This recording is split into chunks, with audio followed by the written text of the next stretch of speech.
আমি শিবানী চক্রবর্তী। আমার স্বরচিত একটি কবিতা আমি পাঠ করছি।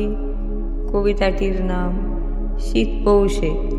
শীত পৌষে ক্ষেত ভরা সর্ষে মূলো দোল দিল, পাখিদের প্রভাত ফেরি ঘুম সরিয়ে দোর খোলো।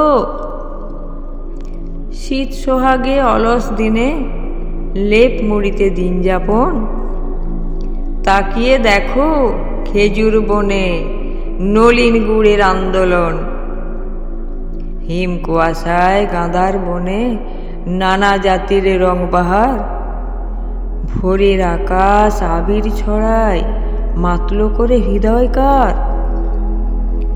পৌষ মেলায় টুসুর গানে গাংসিনানে সুর ছড়ায়, সংক্রান্তির ছৌড়ি পিঠায় দিল খুশিতে মন ভরায়।